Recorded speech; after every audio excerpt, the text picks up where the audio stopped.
lack of traction. Yeah, so what did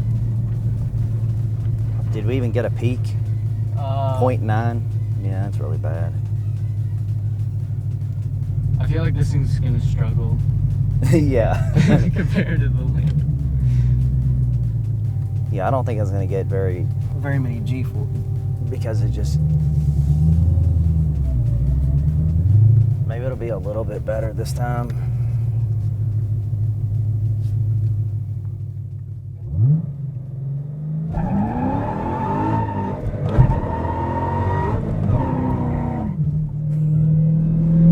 I don't think that was much better. No. It's fun though. Did you even see what it went to? No, I can't see it. I'm just looking at this. Peak 0.83. Let me see. So, no, it's down here. Oh. 0.78. Yeah, 0.5.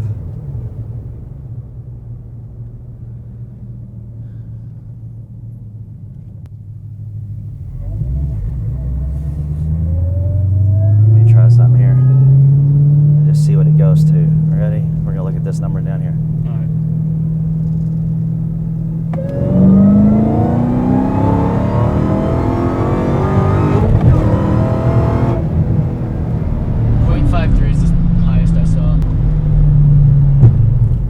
Well, that's pretty subpar, but it's a stage 3 with, I don't know what kind of tires it is. We'll check when we get back. I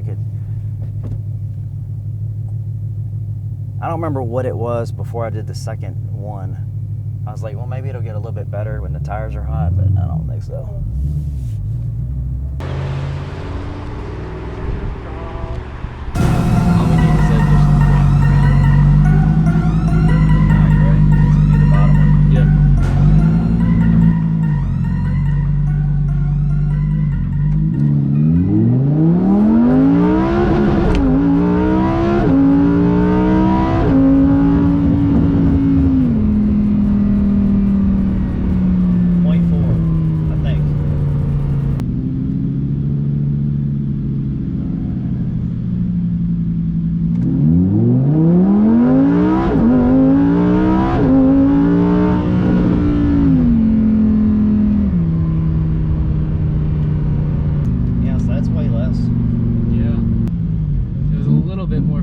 Sideways.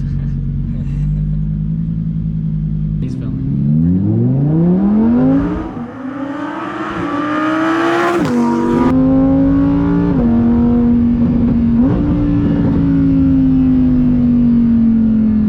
This thing sounds incredible.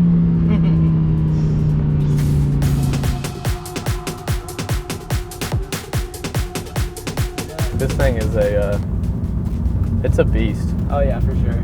Like, it feels like nothing else. I don't even know how to explain it, because I've driven the R8, which is basically the same car, but I don't know, there's something about this that just makes it so aggressive.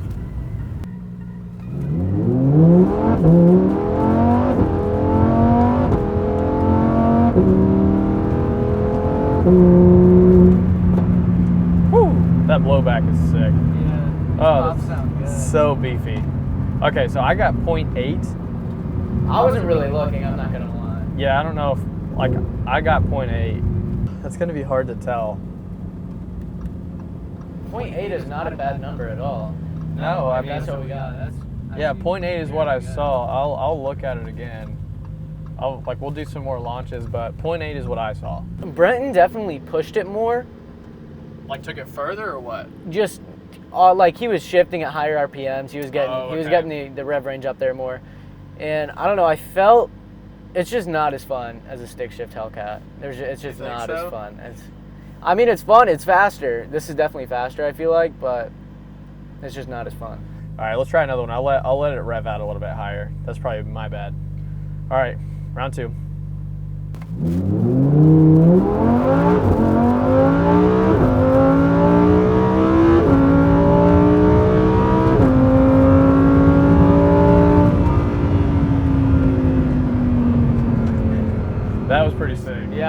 I think it said 0.9 I for saw about 0.9. the first three gears, and then once 4, it dropped down to about 0.5. Yeah, I saw a 0.9 for sure. My conclusion, after doing that pull, personally, I think this is going to pull harder. And reason being is that this has traction. That is a very good point. This has traction. The Hellcat simply does not. That is the Hellcat's pitfall, besides the fact that it is a giant brick.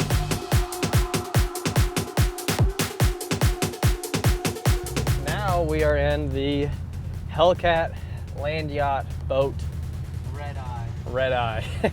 So we're actually in a separate car than what Brent was in. He was in a manual Hellcat. This is actually a Red Eye that is standard. It's a little bit different, but the other one was not available at the moment because it's actually getting tuned and worked on. Actually, it's just in tuning, but we figured just for the sake of comparison, this will be closer than anything else that we have right now. One thing to add real quick, this thing feels so big compared to the Huracan. Yes. This thing feels so much higher off the ground.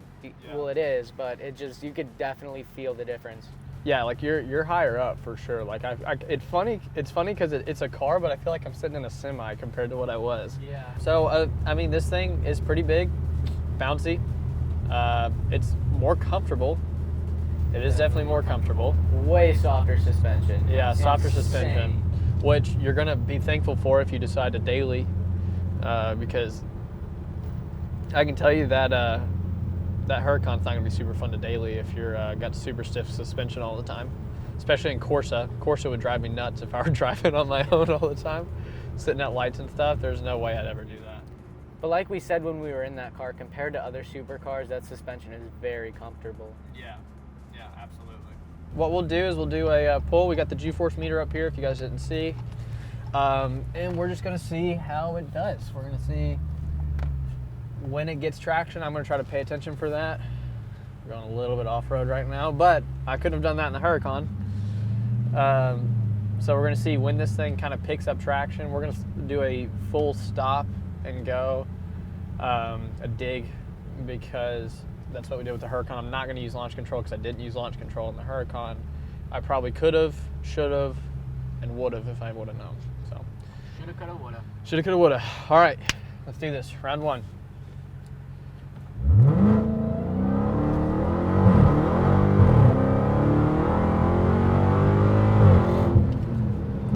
So I think I picked up traction 40 miles an hour.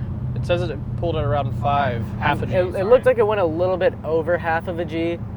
Okay. But that it was definitely mainly towards the start again when we didn't have that much traction. Yeah, I think compared to what the Huracan was, whenever you feel it immediately, this one was like a little bit of a delayed reaction because it felt like you were sitting on this butter, like you're just kind of skidding around for a second. Like, it's funny because I feel like from the outside, you'd be able to tell how aggressive everything is with this, whereas the Huracan, you just see it kind of get up and go, which may look impressive to some people, but I know the show of having this thing spin tires would be more impressive. But I do know that on the outside, like, those tires were spinning and you didn't really feel it. I don't know how to explain that. Like, It's kind of like you're just floating until it grabs. And then once it grabs, then you really start moving. yeah, I definitely agree with that. All right, so I'm gonna go ahead and do another pull. 3, 2, 1.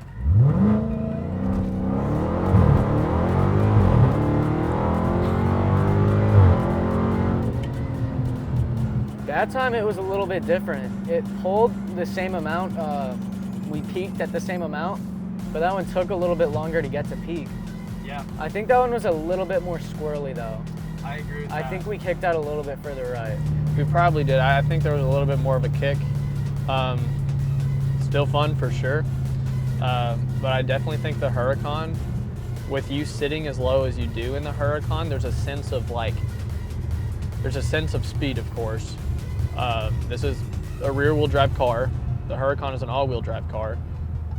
So you're getting pulled at different ways. The all-wheel drive cars, you get pulled it feels like you get pulled from the front. A rear-wheel drive car, you feel like you're getting pushed from the back. So there's a few different things that go with that, you know, like some people personally like the rear wheel drive feeling better when they get on it. And some people like the all wheel drive feeling better. All wheel drive is always going to be faster, given they're in the same horsepower, but it's impressive. Like, this car is a lot of car for what you're paying. A lot of other cars aren't going to give you quite what this will. My final take is they're both super fun.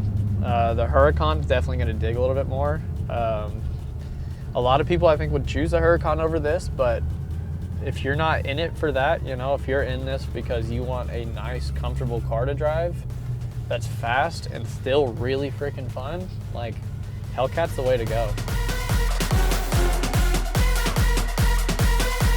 Okay, cool. So we just got back the results. The Hellcat had 0.78 Gs on its max, so it's a stage 3 manual car. Had drag radials on it, not real good traction as you can see in the video, but it does have the supercharger, which is going to give it that bottom end umph. The Lamborghini is not a real strong car right off the get-go. If you do, you're going to wear out the clutch excessively fast on a stock Lamborghini. Obviously modified, that totally changes. So we had about 0.5 Gs on the Lamborghini. Naturally aspirated V10 engine is going to have a lot more power up top. It's going to rev higher. So, you know, a little bit, you know, not a super good comparison, but if you want to know, we just had both the cars just screwing around with them. So hope you liked the video. We'll see you in the next one. Thanks, guys.